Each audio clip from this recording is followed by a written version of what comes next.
कश्मीर के पहलगाम हमले में शामिल स्थानीय आतंकी आदिल हुसैन थोकर के अनंतनाग जिले के बिजबेहरा के गोरे इलाके में स्थित घर को सुरक्षा बलों ने बम से उड़ा दिया है।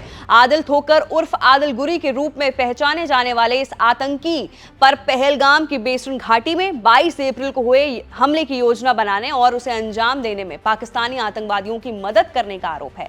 वहीं इस हमले में शामिल दूसरे स्थानीय आतंकी आसिफ शेख के त्राल स्थित घर को जम्मू कश्मीर प्रशासन ने बुलडोजर से गिरा दिया है। सैन्य सूत्रों ने बताया है कि स्टील टिप वाली गोलियों, AK-47 राइफलों और बॉडी कैमरे पहने हुए लश्कर ए तैयबा के 4 आतंकवादियों के एक समूह ने 22 अप्रैल को जम्मू कश्मीर के पहलगाम में पर्यटकों के बीच हिंदुओं को निशाना बनाया और उन पर गोलियों की बौछार कर दी।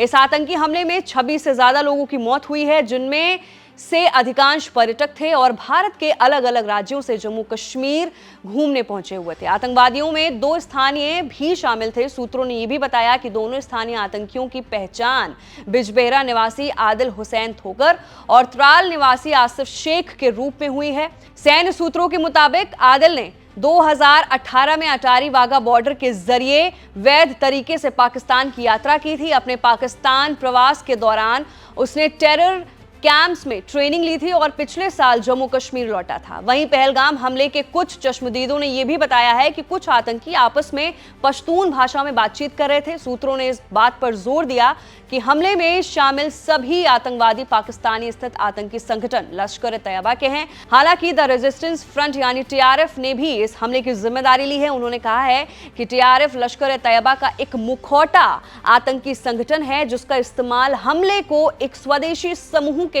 रूप में दिखाने के लिए किया गया है। यह भी माना जा रहा है कि आतंकवादी काफी पहले की घुसपैठ करके जम्मू कश्मीर में आ गए थे और उनकी योजना प्रधानमंत्री नरेंद्र मोदी की 19 अप्रैल की कटरा यात्रा के दौरान हमला करने की थी, जिसे बाद में किसी कारण से उन्होंने रद्द कर दिया था। सूत्रों ने इस बात से भी इनकार किया है कि यह हमला किसी खुफिया एजेंसी के अधिकारियों के समूह को निशाना बनाने के लिए किया गया था। उन्होंने यह भी कहा कि इंटेलिजेंस ब्यूरो का एक कर्मचारी बिहार निवासी मनीष रंजन, जो हैदराबाद में तैनात थे, परिवार के साथ छुट्टी मनाने आया था और मारे गए लोगों में वो भी शामिल था।